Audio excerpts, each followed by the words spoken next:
nous allons parler ensemble de 8 secrets concrets, pratiques, des couples qui durent. Amen.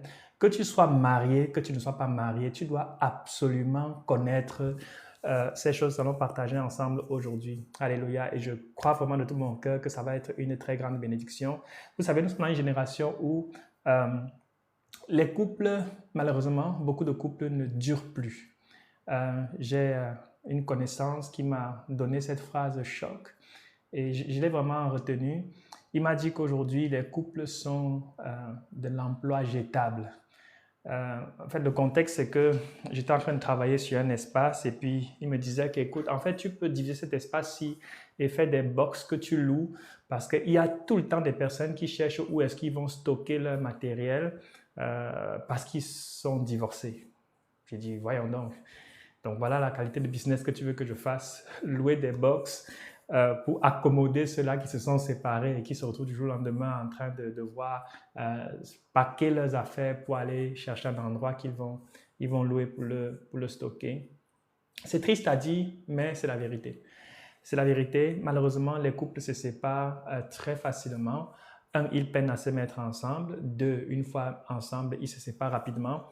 Et on doit vraiment se poser la question de savoir, mais qu'est-ce qui explique cela? Mais au lieu d'aborder la chose dans le sens négatif, c'est-à-dire pourquoi les couples se séparent, j'aimerais qu'on regarde plutôt ensemble cette semaine-ci, qu'est-ce qui fait en sorte que les couples durent? Amen. Qu'est-ce qui fait en sorte que les couples durent? Qu'est-ce que tu peux faire si tu es marié pour que ton couple tienne? Et qu'est-ce que tu peux faire si tu n'es pas encore marié pour que demain, quand tu vas te marier, que ton couple tienne? Mon pasteur aime souvent dire que le mariage, c'est une chose qui est très particulière parce que pendant qu'à la porte, plusieurs personnes se bousculent pour entrer, malheureusement, de l'autre côté de la même porte, ceux qui sont dedans se bousculent pour sortir. C'est triste à dire, mais cela ne va pas t'arriver. Tu vas te bousculer pour entrer, tu vas entrer et tu vas bousculer pour entrer, tu vas entrer et tu vas rester dedans en étant heureux, épanoui, béni. Alléluia. Par la grâce de Dieu, ça va faire un peu plus de 8 ans maintenant que je suis marié et je dois reconnaître que je suis très béni, je suis très épanoui par la grâce de Dieu et je crois qu'il y a encore beaucoup d'années et de bonheur au-devant de nous et je crois de tout mon cœur qu'il n'y a que la mort pour me séparer de mon épouse. Quand on grandissait, on entendait beaucoup cette phrase dans les films ou à la fin des histoires, « il vécut heureux ». Et en général, c'était ajouté aussi à côté et eu beaucoup d'enfants. On va enlever beaucoup d'enfants parce que de nos jours, c'est de plus en plus difficile. Beaucoup est relatif. Donc voilà, pour ne pas choquer les sensibilités, laissons la partie beaucoup d'enfants. Mais gardons au moins sur le côté, il vécut heureux. Est-ce que si tu es marié, tu peux dire que oui, je suis en train de vivre heureux et je suis en train de m'en aller continuer de vivre heureux dans mon mariage? Et est-ce que tu connais même des couples autour de toi de qui on peut dire ça? On peut parler d'eux et puis dire, écoute, on sait qu'ils sont en train de vivre heureux. Ils vivent heureux. Est-ce que c'est encore possible? Est-ce que c'est encore possible d'avoir ces témoignages-là? La réponse, c'est oui. Un oui en majuscule. Oui, c'est possible. Mais il faut préciser que cela n'arrive pas par hasard. C'est pas qu'on dort et puis on se réveille et puis l'histoire se termine par « il vécu heureux ». Non, ça n'arrive pas par hasard. Et l'idée, justement, pendant ces 2 jours d'émission, c'est de regarder ensemble des choses simples, concrètes, pratiques, qui ont aussi été éprouvées par des couples qui nous ont précédés, éprouvées par des couples qui sont dans notre génération, et qui ont fait leur preuve. Des secrets simples, pratiques, qui transforment la vie à 2. Amen. Donc, je crois vraiment que ça va être révolutionnaire, que ça va être très bénissant. Ça pourrait être des choses qui sont parfois banales, mais quand on prête attention et qu'on y médite et qu'on y réfléchit, quand on y ajoute de l'intentionnalité, ça peut faire toute la différence. Même pas ça peut, ça fait toute la différence. J'aimerais qu'on commence en lisant un passage dans Proverbes. Est-ce que nous sommes ensemble? Proverbes, chapitre 24. Vous savez, c'est un livre où le sage, justement, donne beaucoup de conseils de sagesse, de par sa longue expérience et du haut de toute la sagesse dont il a été doté d'en haut. Au chapitre 24, voici ce qu'il dit, les versets 3 et 4. C'est par la sagesse qu'une maison s'élève et par l'intelligence qu'elle s'affermit. Vous voyez? C'est important de le noter. C'est par la sagesse qu'une maison s'élève. C'est pas par hasard. Je veux m'atteler dessus. Ce n'est pas par hasard. C'est par la sagesse qu'une maison s'élève et par l'intelligence qu'elle s'affermit. Verset 4, c'est par la science que les chambres se remplissent de tous les biens précieux et agréables. Waouh, waouh, waouh, waouh, waouh. Alléluia. Tu dois vivre ça. Absolument. Tu dois connaître ça. Dans ton couple, dans ton foyer, dans ta maison, tu dois pouvoir dire, écoute, nous sommes en train de nous élever, nous sommes en train de nous affermir, notre chambre est remplie, nos chambres sont remplies de biens précieux et agréables. Il fait bon de vivre chez nous. Dans mon couple, nous allons bien, nous sommes heureux. Amen. Récemment, c'est ma belle-mère qui disait qu'elle a entendu dire dans l'église que nous sommes un couple modèle, mon épouse et moi.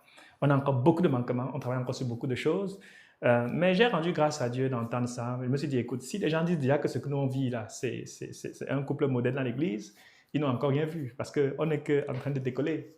Alléluia. On est juste en train de décoller. Dieu est en train de nous faire du bien et voilà. Alléluia. Est-ce que tu as hâte de connaître ces secrets-là? Ces secrets. Moi, j'ai hâte de les partager avec toi et même en les partageant, d'y méditer encore. Parce que comme je dis encore, même moi, je suis en chemin. Je suis en chemin. Je suis encore en chemin. Donc aujourd'hui, je me propose de partager avec toi 4 secrets des couples qui durent et qui ne durent pas seulement, parce que on peut durer dans le mariage, mais être très malheureux. Donc ici, il faut noter, quand on parle de durée, on rajoute le volet de l'épanouissement dans le couple. En soi, c'est ça qui fait aussi un couple. Ce n'est pas juste être ensemble. Il y a des gens qui peuvent être colocataires pendant longtemps. Amen. Mais le couple, il y a des dimensions, il y a des fusions, il y a un type de relation qu'on attend des personnes qui sont ensemble, qui sont mariées. Amen. Donc, on va regarder ensemble donc 4 principes, 4 secrets qui peuvent faire toute la différence pour ton couple. Alléluia. Ou ton futur couple. Comme je dis encore, ce qu'on va voir aujourd'hui, ça concerne aussi ceux qui ne sont pas mariés et qui aspirent à se marier, qui sont appelés à se marier. Le premier secret, je t'encourage, note-le s'il te plaît. Le premier secret, c'est le fait d'y croire profondément. Le premier secret, c'est le fait d'y croire profondément. C'est le premier fondement. La foi dans son propre couple. Je vous ai dit, on va partager des choses qui sont très simples, mais qui en soi pour moi sont vraiment révolutionnaires. Nous baignons dans une culture qui souvent présente le mariage comme une institution qui est dépassée. Et vous n'avez pas idée de combien cette vision a fait du chemin, même dans l'Église. Vous n'avez pas idée. C'est-à-dire, pour beaucoup de personnes, même qui sont des enfants de Dieu, qui sont des croyants, c'est comme si le mariage tel que présenté dans la Bible, c'est trop idyllique, ça ne colle pas avec la réalité, on ne peut pas vivre ça comme ça. Les choses ont changé, les choses ont évolué. Beaucoup de personnes croient ça. Et le couple devient donc comme un risque plutôt qu'une bénédiction.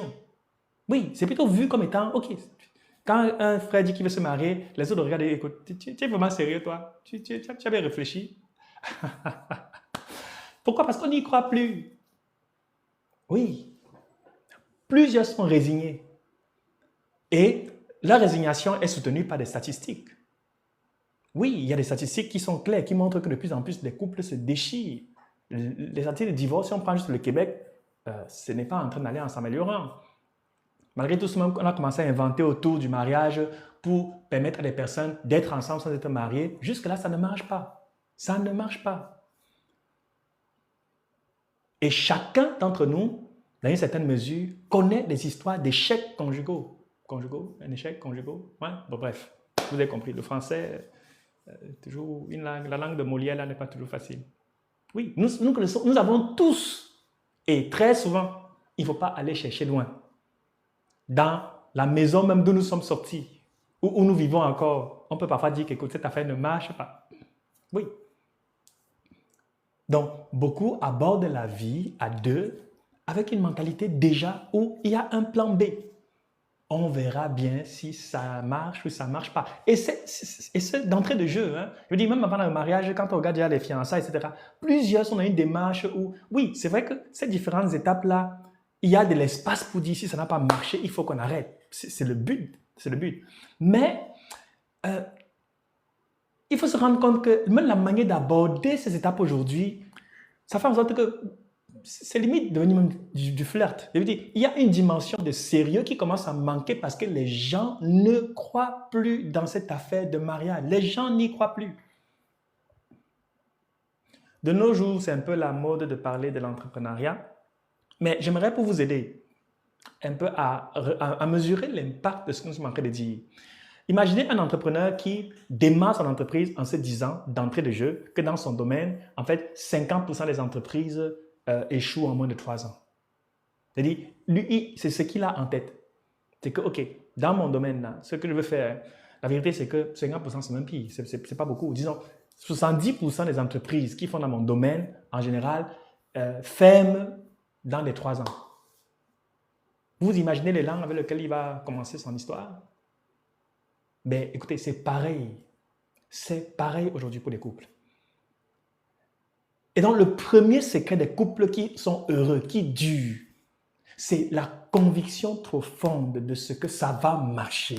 Ça peut encore marcher et ça va marcher. Oui, ils y croient. Ils disent non, le mariage, c'est une bénédiction. Le mariage, c'est une richesse, c'est un trésor. Vieillir ensemble, c'est beau. C'est beau. Et honnêtement, moi, je vous le dis, vieillir ensemble, c'est beau. Moi, j'aime parfois regarder des vieux couples. C'est une chose que mon épouse fait souvent. Et souvent, quand elle est au travail, elle m'envoie une vidéo. Il y a une chaîne nigérienne, je ne connais pas, parce que je ne regarde pas beaucoup ces choses-là, faute de temps parfois. Mais mon épouse, de temps en temps, m'envoie parfois des couples. Et puis, tu vois, deux personnes, 65 ans de mariage, ils sont assis ensemble et puis ils parlent. C'est tellement beau. C'est juste magnifique. Parfois, tu as l'impression qu'à force d'avoir été ensemble et d'avoir fusionné, ils finissent par se ressembler, même physiquement. Honnêtement, observez les couples autour de vous qui ont vieilli ensemble. Vous allez vous rendre compte qu'on dirait que ce sont des frères et sœurs. C'est la beauté du mariage quand on le vit bien. Donc bientôt, dans quelques années, moi, on va dire non, ta femme là, te ressemble. Hein? Oui, on va se ressembler. D'abord, de plus en plus, les personnes disent qu'on pense de la même façon. C'est-à-dire, quand tu écoutes Linda, on dirait que tu écoutes Alain. Parce qu'on est en train de fusionner. Nous ne sommes pas des colocataires. Amen. Nous sommes ensemble. Nous sommes ensemble. Donc, premier secret, cette foi simple. Oui, elle ne nie pas les difficultés. Je ne suis pas en train de dire que le mariage n'a pas de difficultés. Non, c'est facile. Loin de là, loin de là. Ceux qui se séparent se sont aimés. Et ils se sont tellement aimés qu'ils se sont mariés ensemble. Est-ce qu'on est d'accord? C'est un fait. Mais au contraire, cette foi dit, c'est oui, il y aura des tempêtes, il y aura des vents, les torrents vont se jeter contre ce qu'on veut construire ensemble, mais nous avons les ressources pour les traverser. Nous avons les ressources pour les traverser et nous allons réussir. Oui. Si déjà tu n'y crois pas d'entrée de jeu, ta prophétie va s'accomplir. Mais quand on y croit, quand on se dit c'est possible, et bien plus que possible, ça va réussir, ça va aller. On met en œuvre ce qui rend la chose possible. On met en œuvre ce qui rend la chose possible. Que personne ne te trompe. Ceux qui commencent le mariage en ne croyant déjà pas qu'ils vont réussir, ils ne vont pas réussir. Oui, ceux qui commencent à dire, est-ce que je ne crois pas que ça va marcher? Ça ne va pas marcher, c'est terminé. Enlève le croix là, ça ne va pas marcher. Quelqu'un peut dire, mais c'est quoi la foi? Il y a un verset célèbre dans la Bible qui est très simple et que tu peux lire et appliquer à ton mariage. Hébreux chapitre 11, le verset 1er. Célèbre passage. On peut même le dire sans le lire, mais bon, c'est mieux de lire. Or, la foi est une ferme assurance des choses qu'on espère, une démonstration de celles qu'on ne voit pas. Alléluia. La foi est une ferme assurance des choses qu'on espère. Est-ce que tu as une ferme assurance de ce que ton mariage va tenir? Quelles que soient les tendances que le gouvernement prend, que la vie prend, quels que soient les coups que la vie peut vous... Non, ça te prend ça. Cette ferme assurance des choses qu'on espère. Et par la suite, une démonstration de ce qu'on ne voit pas. La foi conjugale, c'est exactement cela. Une ferme assurance de ce que cet amour peut et va durer et que rien ne va venir l'éteindre. Que d'ailleurs, il est appelé à grandir, il va aller grandissant. Quels que soient les temps par lesquels on va passer. Oui, il va aller grandissant. Vous connaissez certainement cette célèbre phrase, pour le meilleur et pour le pire. Et les gens disent oui. Alléluia. Le premier secret des couples qui durent, que personne ne te trompe, c'est que ces gens-là, ces deux-là, ils croient. Oui, ils croient dans leur affaire. Ils croient. J'ai un commentaire qui est rentré. C'est pour cela que Sylviane et moi, on se ressemblent. Alléluia. Voilà Carlos. Carlos dit que Sylviane et lui se ressemblent.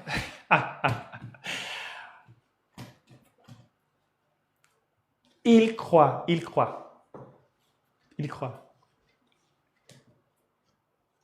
faut pas croire que c'est parce qu'eux, ils ne sont pas tentés. Non, c'est faux.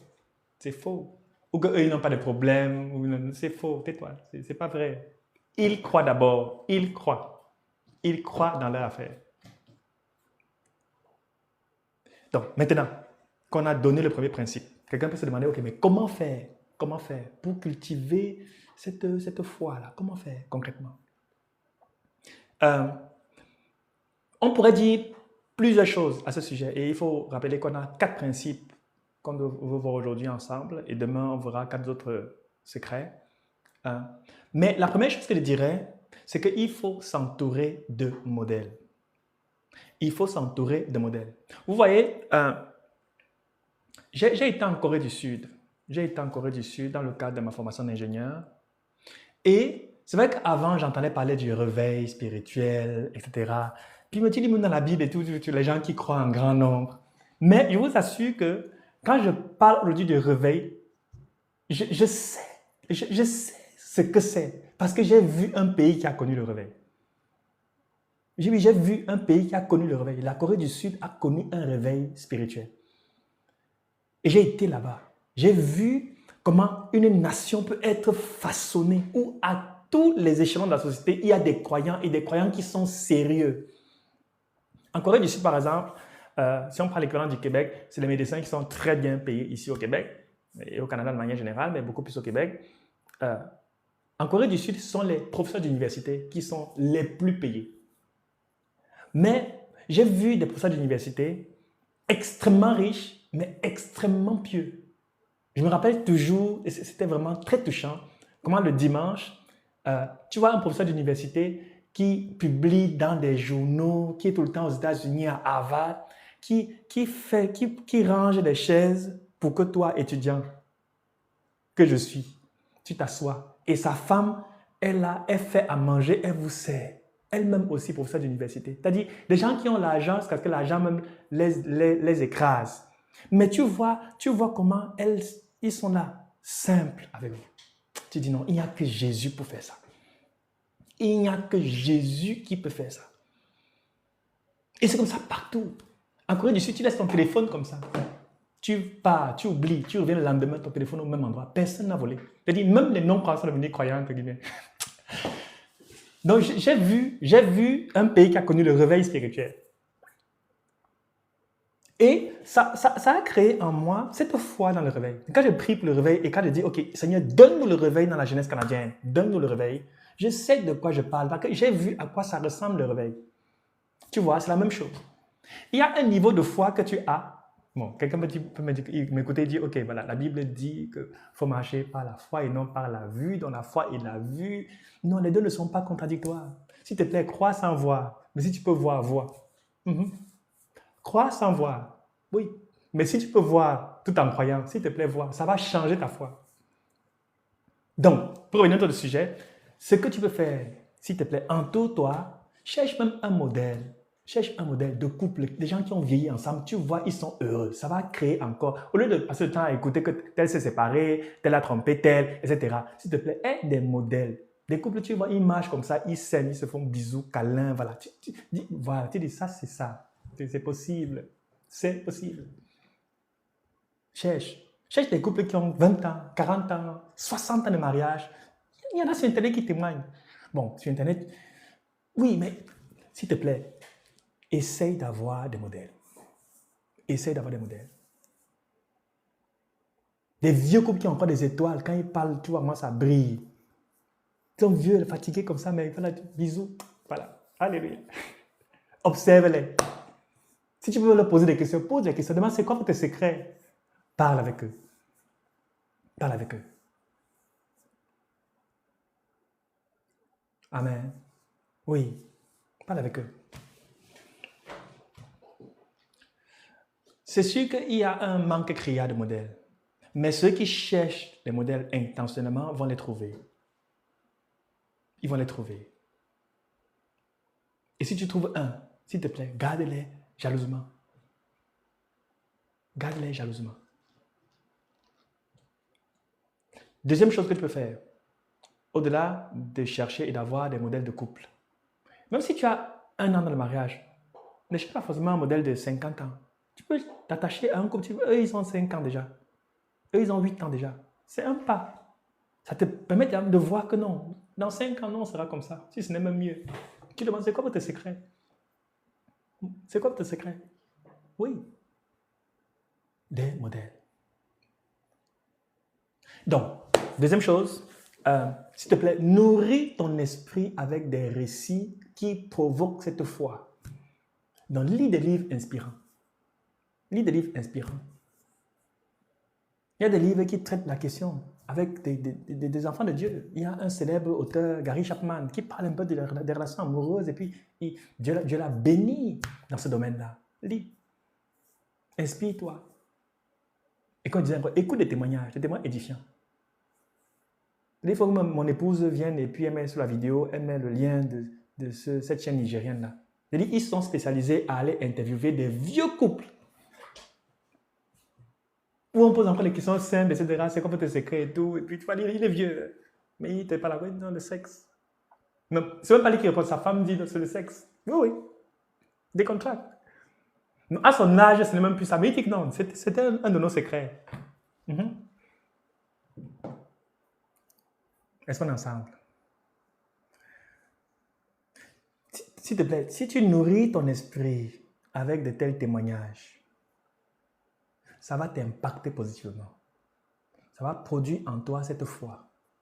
Mais si tu es rempli de témoignages d'échecs, comme on en a autour de nous, tu n'as pas besoin de chercher pour l'autre là.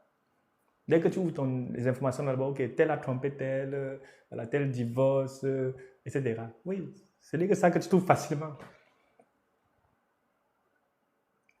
Et tu dis, oh, si lui là, il a divorcé, comment moi je vais faire pour tenir? Comment je vais faire pour tenir? Les mauvais témoignages créent en toi des schémas de pensée négatives. Ça tue la foi. Ça tue la foi. Littéralement, ça tue la foi. Est-ce que nous sommes ensemble? Est-ce que nous sommes ensemble? Voilà. Donc, commence à regarder, ok, tu veux prendre qui comme modèle? Tu veux prendre qui comme modèle? Il fallait même que je fasse l'émission, c'est mon épouse à côté. De temps en temps, on fait bisous, voilà.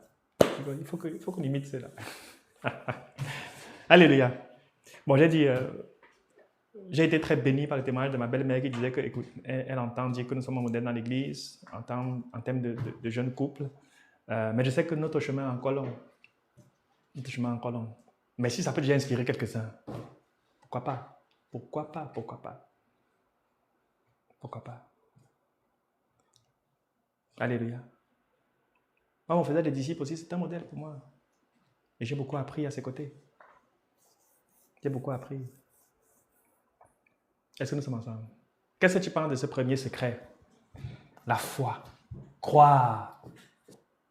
Aussi simple que ça. Croire. Croire encore dans cette affaire. La société fait tout pour qu'on n'y croit plus. Moi, j'y crois encore, Dieu qu'on fait. Moi, je crois vraiment. C'est enregistré, ce sera sur Internet pendant longtemps. Je crois encore qu'il n'y a que la mort pour me séparer de ma femme. Je crois encore qu'on ne va jamais entendre que je l'ai trompée. Je crois ça. Je crois ça dur comme fer. Je crois que par la grâce de Dieu, on va vieillir ensemble. On va vieillir ensemble, on va même se ressembler. Moi, je crois ça. Oui, je crois ça. Le diable qui va m'amener à ne plus croire, ça n'est pas encore né. Par la grâce de Dieu, je veux continuer de croire ça.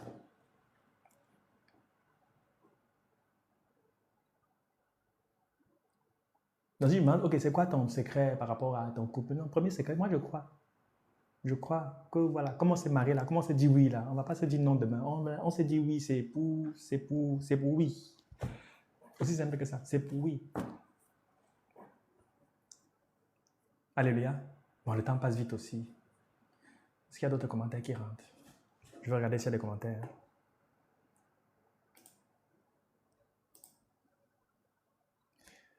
Alors, oui, il y a des commentaires du côté de YouTube. Alors, oh, suis-je le seul qui n'entend pas? On dirait qu'on n'entend pas sur YouTube. Seigneur Jésus. Waouh, waouh, waouh, waouh. Je suis vraiment, vraiment désolé pour ça. On a un problème du côté de YouTube. Ça, c'est pas bon. Parce que du coup, la vidéo, c'est que maintenant que je mets le son sur YouTube.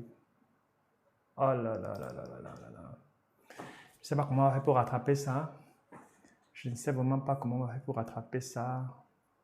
Je suis désolé. Mais je ne regardais pas la plateforme pour me rendre compte qu'il n'y avait pas le son sur YouTube. Il y avait le son que sur TikTok. Donc, ni YouTube, ni Facebook n'avaient le son. Ça, c'est une attaque de l'ennemi, ça. C'était parce que les couples devaient être impactés par ce qu'on a dit jusqu'ici. Qu'est-ce qu'on va faire? Bon, on trouvera une solution, je ne sais pas trop laquelle, mais c'est dommage. C'est dommage. On a vu ensemble le premier secret, des couples qui durent, savoir le fait qu'ils croient. Ils ont encore la foi dans cette affaire qu'on appelle mariage. Deuxième secret, c'est que ce sont des personnes qui ont pris le temps de s'entendre sur l'essentiel. Pas sur tout, mais sur l'essentiel. Ils ont pris le temps de s'entendre sur l'essentiel, sur ce qu'ils voulaient faire ensemble. Vous voyez, ça c'est une tragédie qu'on doit reconnaître. C'est que malheureusement, beaucoup de couples se forment aujourd'hui par feeling. L'attirance, voilà. Oui, on a vu ceci, on a vu tel point commun sur tel point, etc. On se met ensemble. Mais ils n'ont jamais vraiment pris le temps de parler même de leur vision de la vie, de fond en comble, au meilleur de leur capacité, de leur connaissance, à l'instant là, où ils veulent avancer ensemble.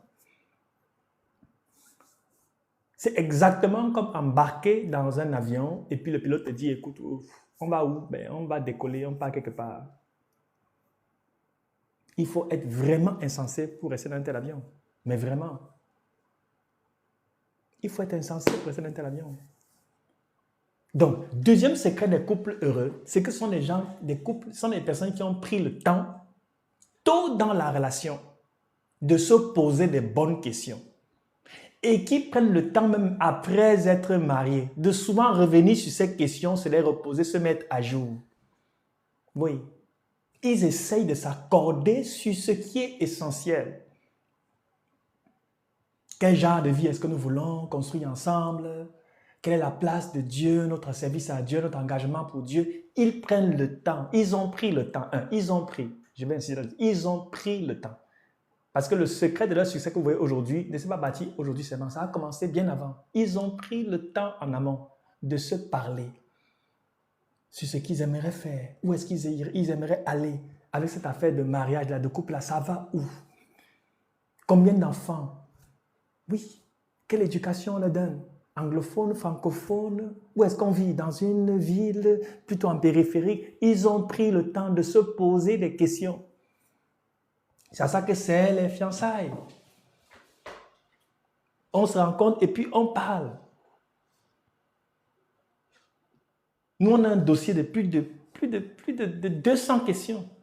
Oui, oui. Si vous voulez dire, avancer ensemble, on envoie des questions de temps en temps. Non, prenez le temps de discuter de ça. Prenez le temps d'en parler. C'est très important. C'est très important. Ne négligez pas le fait de s'accorder pour cheminer ensemble. Ne négligez pas. En amont et en aval. En amont, avant d'entrer dans le mariage. En aval, une fois dans le mariage. Prenez le temps. Prenez le temps. Parlez ensemble. Accordez-vous. Alignez-vous. Affûtez-vous. Est-ce que nous sommes ensemble? Quelqu'un peut répondre, oui, mais ce n'est pas très romantique, etc. Oui. Peut-être que ce n'est pas romantique. On va parler de romantisme. Ça vient aussi, ça a sa place. Mais on ne le construit pas dans la durée. D'abord, c'est le romantisme. Hein. Que personne ne te trompe. Personne, personne. Je vous assure que c'est le fait de s'être accordé qui préserve même le romantisme dans la durée. Oui, c'est le fait de s'être accordé là qui préserve même le romantisme dans la durée. Quand on s'est aligné concernant l'essentiel, les conflits même deviennent faciles à gérer. Oui, les conflits deviennent faciles à gérer quand on s'est aligné sur l'essentiel. On s'est accordé. Il y a un verset célèbre, Amos chapitre 3, le verset 3. Tu dois retenir ça. Surtout s'il n'est pas encore marié. Tu dois retenir ça. Amos 3.3, c'est facile à retenir. Amos 3.3. Deux hommes marchent-ils ensemble sans en être convenus, sans s'être accordés? Deux personnes peuvent-ils marcher ensemble, cheminer ensemble, s'ils n'ont pas pris le temps d'avance de s'entendre sur où est-ce qu'ils vont, comment est-ce qu'ils vont? On n'a pas réponse à tout, mais il faut d'abord se poser des questions et essayer d'avoir des réponses. Juste faire ce travail intentionnellement, ça aide beaucoup. Ce verset résume parfaitement cette idée. Pour marcher ensemble, il faut s'être mis d'accord sur la direction qu'on va prendre.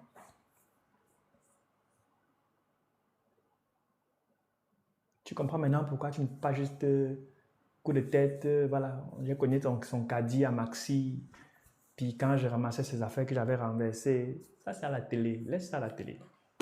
Ça ne marche pas comme ça. Que personne ne te trompe, ça ne fonctionne pas. Tu auras un mariage de cognement de caddie. Vous allez, comme vous avez commencé en cognant les caddies, vous allez cogner les caddies maintenant.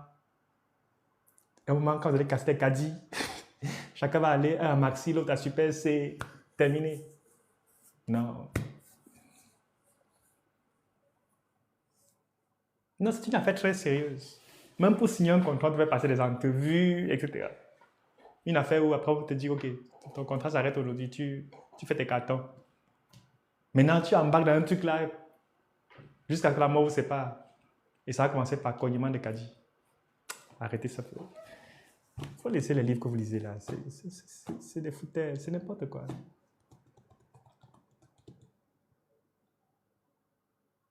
Est-ce que nous sommes ensemble? Il faut s'accorder. Maintenant, quelqu'un m'a encore posé la question, ok, mais comment on fait? Comment on fait pour s'accorder? Comment on fait pour s'accorder? Vois-tu, le défi est simple, c'est oser exprimer réellement ses désirs, ses pensées, sans crainte d'être jugé. Les gens sont très faux au début d'une relation. Les gens sont très faux. Ils ont tendance à dire à l'autre ce que l'autre veut entendre. C'est-à-dire, ok, je sais par exemple que, je vais prendre l'exemple. Il aime beaucoup les enfants. Quand il pose la question d'avant, tu aimerais avoir combien d'enfants? Moi, je veux beaucoup d'enfants. Pourtant, tu n'y crois pas. Dans ta tête, c'est maximum 2. Mais voilà, comme le mariage est rendu rare, tu dis, ok, oui, non, beaucoup d'enfants, c'est pas grave, il faut juste qu'on ait de l'aide, etc. Des phrases creuses comme ça. Non, non, non, non, non, non, non, non. Il faut que tu exprimes vraiment ce que tu penses. Le but, parfois, mon épouse et moi, on encadre parfois des fiancés. Après, on appelle, on dit, OK, c'était quand votre dernier chicane? C'est quand vous avez eu des problèmes? Il dit, non, on n'a pas eu de problème. Non, allez, soyez vrai un peu. C'est quoi ces histoires-là que vous partez, vous vous rencontrez, vous n'avez pas de problème, des chicanes, rien n'éclate. Vous êtes des tintins. Soyez vrai. Ayez des problèmes maintenant. Au moins, si on les résout, demain, on n'en aura pas. Pourquoi vous essayez de chacun dribble l'autre? Il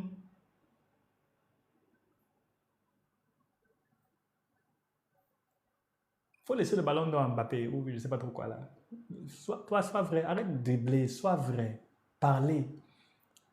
Parlez vrai, parlez cash. Dans le respect de la dignité de l'autre, etc. Il y a des principes de la communication et des échanges. On leur explique aussi ça. Mais le point ici, c'est que il faut s'exprimer. Il faut s'exprimer. Certains sont juste silencieux. Ils ne parlent pas. Même dans le mariage, il ne parle pas. Là, il ne parle pas. Dans son cœur, c'est en train de bouillonner. Rien ne va. Il ne parle pas. Puis bientôt, il commence maintenant à rentrer tard. Il aime maintenant beaucoup son travail. Il fait les heures sup. Même si ce n'est pas payé, il fait les heures sup. Tu vois, c'est déjà terminé. Vous n'allez pas dû rester longtemps. Il devient workaholic. Parce que le mariage commence à le dépasser.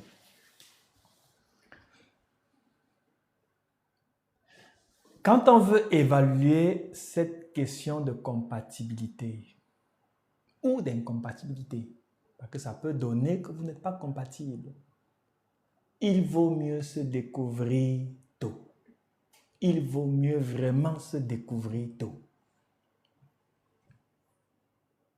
Ouais, il vaut mieux se découvrir tôt.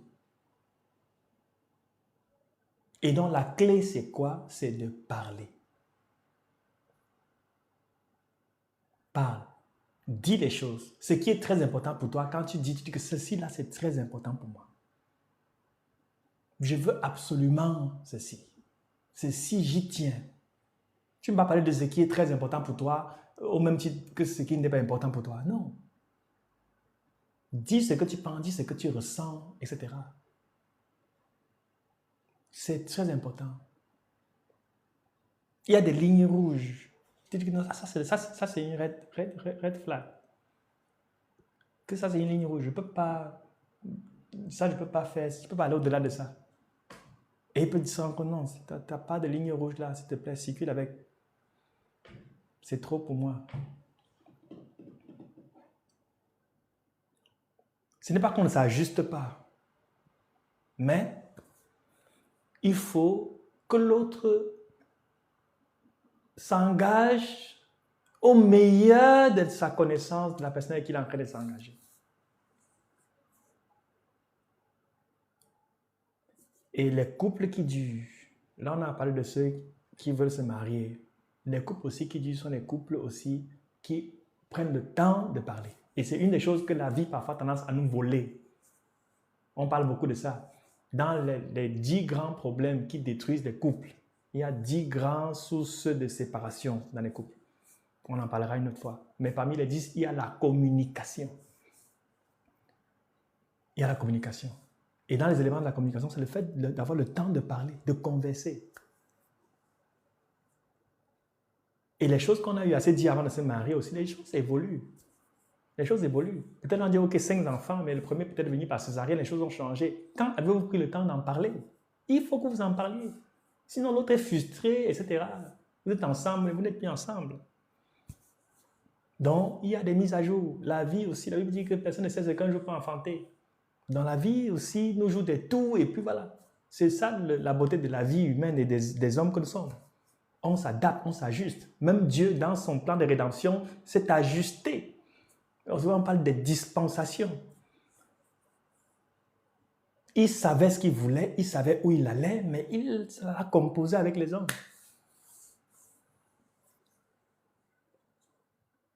Il y a des choses qui étaient très importantes pour toi quand tu avais 25 ans, quand tu as 40 ans, ce n'est moins important. Mais À 40 ans, là, ce qui devient moins important, qui était important à 25 ans, il y a d'autres choses qui deviennent maintenant plus importantes. Est-ce que vous êtes mis à jour? Il faut parler. Dis à quelqu'un, il faut parler. Faut parler. Écris qu'il faut parler. Il faut converser. Hein? C'est l'autre secret des couples qui durent, c'est qu'ils conversent. Ils conversent. Est-ce que nous sommes ensemble? Est-ce que nous sommes ensemble?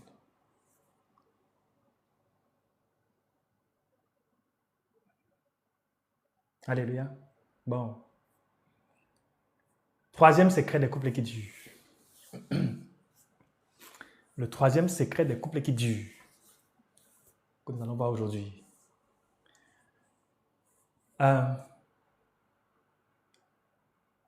C'est le fait d'être engagé. Je rajouterais même d'être profondément engagé. Le fait d'être profondément engagé. Vous savez, c'est surprenant, mais nous sommes dans une société où l'engagement fait peur. L'engagement fait peur. Regardez tous les statuts qui ont été créés autour de la question du mariage. Chacun de ces statuts vient avec un paramètre qu'on essaie à chaque fois d'ajuster. On veut ajuster la profondeur de l'engagement. Les gens ont peur de s'engager. Il y a les mariages avec séparation de biens, il y a toutes sortes de trucs compliqués.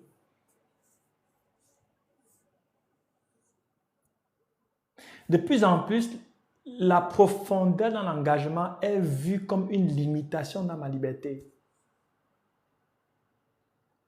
Le troisième secret, que personne ne te trompe, les couples qui durent, qui vivent heureux et longtemps, sont des couples dans lesquels l'un est engagé vis-à-vis de l'autre. Chacun est engagé et profondément engagé vis-à-vis de l'autre. Bon, oui. Et ça se mesure dans les petites choses de tous les jours. Quand tu sais que okay, ça c'est un couple, quand tu vois l'un, l'autre est là, tu dis non, ça c'est les gens, ils vont aller loin. Ouais. Même quand l'autre parle, l'autre écoute attentivement, tout ça sont les marques d'engagement. Engagé à servir l'autre, engagé à soutenir l'autre, engagé à épauler l'autre, engagé. Même quand tu les visites à la maison, tu vois comment le mari, la cuisine, aussi en train de laver les assiettes, etc. Tout ça, c'est l'engagement. Ils réfléchissent ensemble, ils gèrent les problèmes ensemble. Le mari, même, il aide la femme dans son travail, etc. Elle fait son rapport, il dit que tu peux regarder mon rapport. Oui, il corrige les fautes, toi tu es bon dans ceci. Ils se soutiennent, ils sont engagés. Il est engagé dans le travail de sa femme.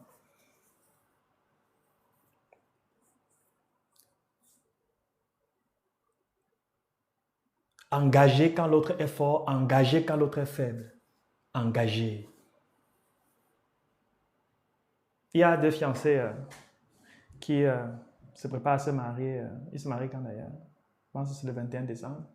Et je parlais avec le jeune homme et il me faisait la remarque sur un autre couple, qui est un jeune couple qu'on a dans l'église. Il dit que c'est qui l'aime chez eux. C'est leur côté intense. Il dit que j'ai noté qu'ils sont intentionnels.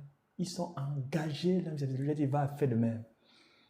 Va, fais de même. Fais de même. Toi aussi, qu'est-ce qui t'empêche d'être engagé? Sois engagé. Apprends d'eux et puis fais la même chose. L'engagement. C'est un filet de sécurité. C'est un filet de sécurité. Quand on est engagé dans le couple, ça crée une barrière, une protection contre les attaques extérieures. Le monde veut nous miroiter que ça diminue tes libertés, mais c'est faux. C'est faux. D'abord, si tu veux être trop libre, reste célibataire. Oui, reste célibataire. Tu veux tout et son contraire. Que personne ne te mente. Hein. Le mariage enlève de la liberté. Hein. Mais on les perd avec joie. Oui, on les perd avec joie.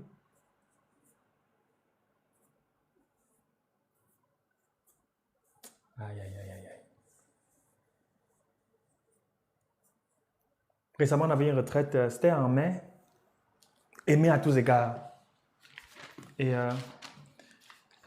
on parlait des principes des relations. Et il y a un principe que j'avais partagé à la retraite, c'était l'intentionnalité. L'intentionnalité. Je m'étais inspiré de l'histoire de Ruth. Ruth chapitre 1er. Je vais lire à partir du verset 6. Luc chapitre 1er à partir du verset 6.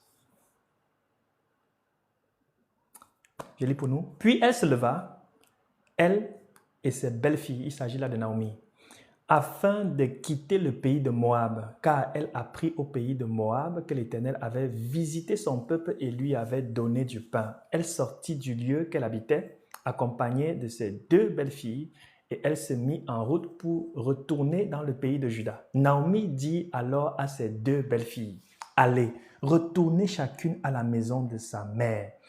Que l'Éternel use de bonté envers vous, comme vous l'avez fait envers ceux qui sont morts et envers moi. Que l'Éternel vous fasse trouver à chacune du repos dans la maison d'un mari. » Et elle les baisa. Elles élevèrent la voix et pleurèrent. Notez ça, c'est les deux. Les deux élèvent la voix et les deux pleurent. Verset 10. Et elle lui dit, « Non, nous irons avec toi vers ton peuple. » C'est les deux qui parlent encore. Non, nous irons avec toi vers ton peuple. Verset 11. Naomi dit, « Retournez mes filles, pourquoi viendriez-vous avec moi? Ai-je encore dans mon sein des fils qui puissent devenir vos maris? Retournez mes filles, allez, je suis trop vieille pour me remarier. Et quand je dirai, j'ai de l'espérance, quand cette nuit même je serai avec un mari et que j'enfanterai des fils, attendriez-vous pour cela qu'ils eussent grandi? Refuseriez-vous pour cela de vous marier? Non, mes filles, car à cause de vous, je suis dans une grande affliction de ce que la main de l'Éternel s'est étendue contre moi. » Verset 14. Et elles élevèrent la voix et pleuraient encore, les deux. Orpa baisa sa belle-mère, mais Ruth s'attacha à elle. Waouh! Donc, Orpa, elle a dit non. On a compris tout ce que tu dis vraiment, c'est cohérent, c'est vrai. Au moment, il faut être réaliste dans la vie. Elle a fait un bisou à sa belle-mère pour dire que nos chemins se séparent. La Bible dit, mais Ruth s'attacha à elle. Continuons. Naomi dit à Ruth, voici, ta belle-sœur est retournée vers son peuple et vers ses dieux. Retourne comme ta belle-sœur. Ruth répondit, ne me presse pas de te laisser, de retourner loin de toi. Où tu iras, j'irai. Où tu demeureras, je demeurerai. Ton peuple sera mon peuple et ton Dieu sera mon Dieu. Où tu mourras, je mourrai et j'y serai enterré. Waouh, waouh, waouh, waouh, waouh. Que l'Éternel me traite dans toute sa rigueur si autre chose que la mort vient à me séparer de toi. Seigneur,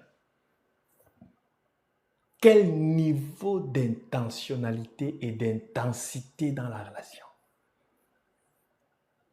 Oui, quel engagement extraordinaire.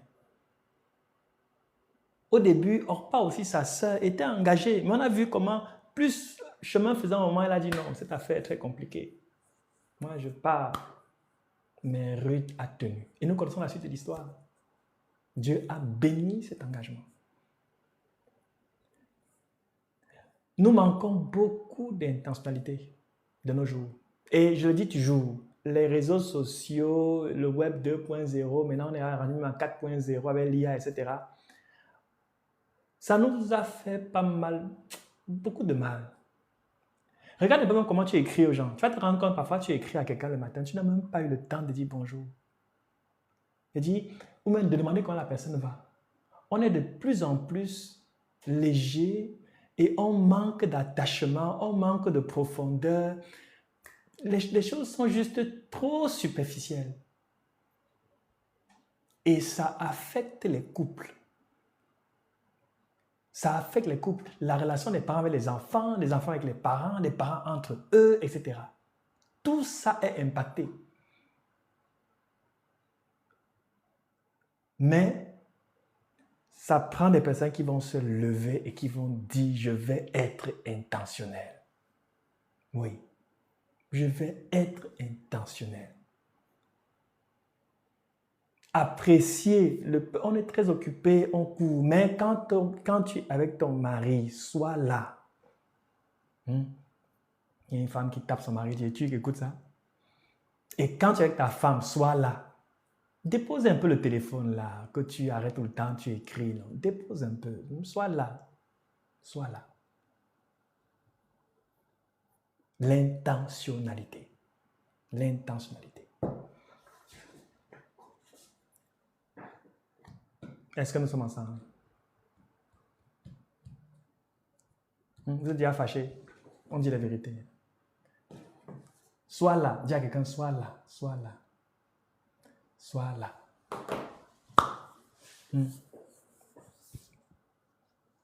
Faut juste être là. Une femme qui doit arracher le téléphone de son mari, poser d'abord, sois là, sois là.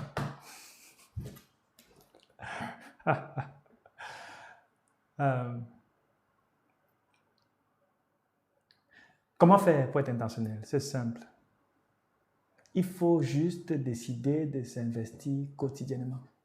Pour être intentionnel, la clé, c'est être intentionnel. Il n'y a pas de clé compliquée. Sois juste intentionnel. Décide que je vais mettre intentionnellement mes intentions dans cette affaire pour être intentionnel. Les choses ne vont pas se faire d'elles-mêmes. Tu dois décider qu'elles vont se faire. La fleur en rentrant là, ça ne va pas s'acheter seul. Tu dois acheter, tu décides qu'ok, il faut que cette semaine, par exemple, je offre quelque chose. Il n'y a pas de recette miracle. Alléluia. Choisis seulement. Je ne sais pas qui a dit ça, mais je sais que j'ai entendu ça. Le choisi, c'est le choisi. Choisis seulement. Fais ton choix. Décide d'être intentionnel. Et si tu décides, tu le seras. Et veille. Ça prend les petits défis. Tu peux décider, ok, ça c'est soirée sans téléphone. Tu n'as pas besoin d'entendre la trompette du retour du Seigneur Jésus pour faire ça. Non, tu peux décider. Et tu prends des engagements, tu dis, chérie, ok, moi j'ai décidé maintenant que les jeudis soirs, par exemple, c'est pas de téléphone. Donc, si tu me vois, rappelle-moi ma décision. Que c'est pas de téléphone. Alléluia. Sois intentionnel. Sois intentionnel. Faites-vous violence. Non, nous sommes occupés. Les gens savent que non, Alain est tout le temps en train de voyager, etc. Tel programme ici, tel programme là-bas.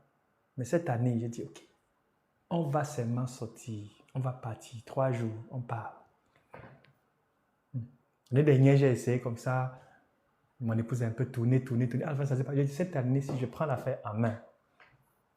Et j'ai réservé même. J'ai réservé. Okay, 3 jours, on démarre, on part. On va partir faire 3 jours. L'œuvre de Dieu là, ça va attendre. Dieu est Dieu, il s'occupe de son œuvre. On va partir en famille. 3 jours. On va se promener un peu. On fait quelques restaurants, on mange, on se détend. Et puis on revient à la maison. On va continuer l'œuvre après. Voilà. Dis à quelqu'un, il faut être intentionnel.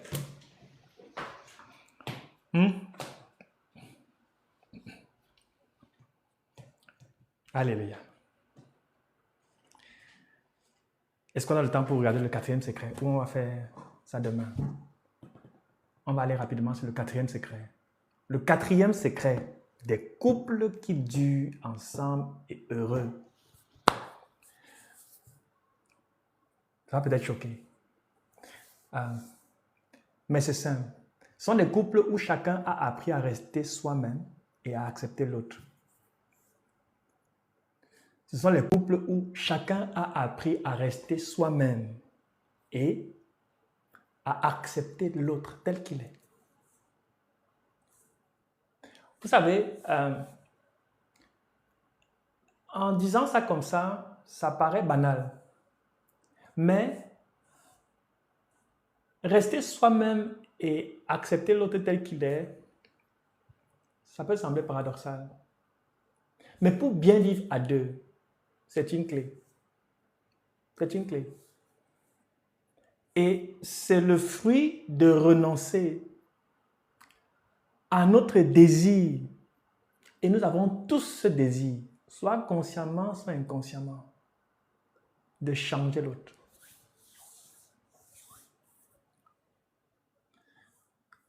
Je veux dire, c'est souvent très inconscient, mais on ne s'en rend pas compte. On a souvent pour objectif, dans les petites choses, d'amener l'autre à changer pour s'ajuster à nous. Change un peu de bataille. Commence d'abord à t'accepter d'abord toi-même tel que tu es. Et ensuite, renonce à ton désir de changer l'autre et accepte l'autre tel que l'autre est. Tu vas voir, les choses vont être différentes. J'ai bien dit, il y a deux volets dans ce secret. Un, accepte-toi d'abord. Et s'il y a toi, tu ne t'acceptes pas, c'est compliqué. C'est compliqué.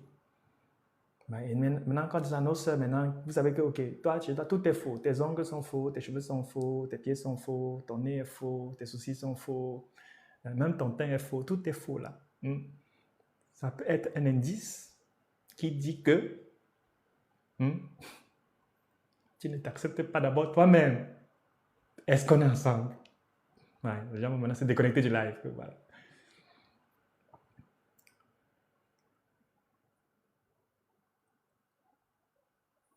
Si, quand tu te lèves le matin, on voit une personne différente, le soir, on voit une autre personne, parce que d'abord, tu as changé tellement de choses. Non. Tu dois te poser une question. Est-ce que d'abord, moi d'abord, je m'accepte? Est-ce que je m'aime moi-même d'abord? Dans les couples, moi, je teste ma femme parfois. Hein. Je dis, ok, chérie, ton front là, elle dit, j'aime mon front. Mon gros front, si j'aime ça. Ouais. Je dis, oh, tu es noir quand même. Elle dit, non, mon teint là, moi j'aime mon teint. Et je teste parfois pour savoir si oui. Et puis, non, mon épouse, elle s'aime. Mon épouse, elle s'aime. Voilà. Et tout le monde qui me connaît sait que moi, je m'aime. Si tu ne m'aimes pas, ça te regarde. Moi, je m'aime. Tu peux dire, tu es mince, c'est pas grave, t'inquiète pas. Moi, je m'aime d'abord. Alléluia. Bon, maintenant, TikTok commence à signaler que mon temps est presque fini. Donc, commence d'abord par aime-toi d'abord toi-même. C'est quasiment impossible d'aimer l'autre si on ne s'aime pas soi-même. Que personne ne te trompe. Tous ceux qui s'efforcent d'aimer l'autre là, parce que non, arrête-toi d'abord. Aime-toi toi-même. Va d'abord devant le miroir et dire la merveilleuse créature que je suis. Waouh! Franchement, Dieu a fait un beau travail. Le moule qu'il utilisait pour faire ça, après il a cassé là parce que je suis unique comme ça. Non, c'était un beau moule. Voilà. Les gens ont peut-être beaucoup critiqué certaines choses. Non, c'est eux, ils ne savent pas apprécier. Toi-même d'abord, tu apprécies d'abord qui tu es. Amen. Le couple, c'est pas, comme on dit souvent, ok, c'est ma moitié. Non, c'est pas ta moitié. Le miracle de Dieu, c'est que Dieu prend un avec un et il fait un avec. C'est pas qu'il prend un demi et avec un autre demi, il fait un. Non. Le calcul mathématique de Dieu pour le couple, c'est 1 plus 1 qui donne 1. Donc déjà, le 1 là doit être suffisant en lui-même. Bon, on va s'arrêter là. Seigneur. Demain, on continue. 4 autres secrets. Des couples qui vivent heureux et longtemps. Alléluia. Dans les commentaires, je suis vraiment désolé pour YouTube et Facebook où il n'y avait pas le son au début. Je ne sais pas ce qu'on va faire pour rattraper ça, mais voilà. J'espère que vous avez été bénis. Je vais prier pour la fin. On va se donner rendez-vous demain à 20h pour poursuivre ce qu'on a commencé à partager aujourd'hui. Alléluia. Père, je veux te rendre grâce et te bénir pour cette rencontre. Merci beaucoup pour le thème du mariage que nous abordons cette semaine-ci. Et merci pour le sujet que tu as bien voulu que nous puissions considérer. 8 secrets des couples qui vivent heureux et longtemps. Je prie que les 4 premiers secrets que nous avons considérés aujourd'hui, quoique rapidement, puissent aider ceux qui ne sont pas encore mariés à réunir les conditions pour entrer dans un mariage heureux et pour être heureux dans le mariage. Et que ceux qui sont déjà mariés, Seigneur, que ces partages puissent les aider à bonifier ce qu'ils vivent déjà. Que ceux-là qui avaient déjà des mauvaises pensées, des mauvais projets, qu'ils enterrent ces mauvais projets et qu'ils décident de s'assurer et de travailler, de coopérer avec toi pour faire encore fleurir ce jardin. Seigneur, que leur couple, leur maison, nous te supplions. Je prie que tu nous ramènes encore plus nombreux demain soir pour poursuivre cette rencontre avec les 4 autres secrets que nous allons partager ensemble. Bénis la soirée au-devant de nous et nous prions afin que tu gardes nos cœurs davantage attachés à toi, que tu bénisses nos couples, tu bénisses nos maisons et que tu bénis les célibataires qui veulent se marier avec de bons mariages et avec de beaux mariages. Au nom de Jésus-Christ, Amen. Amen. Si tu n'es pas encore abonné, s'il te plaît, abonne-toi et encourage les autres à s'abonner parce que je crois que ce que nous partageons sur ces plateformes peuvent bénir plusieurs. Allez, que Dieu te bénisse abondamment. À demain. Bye bye.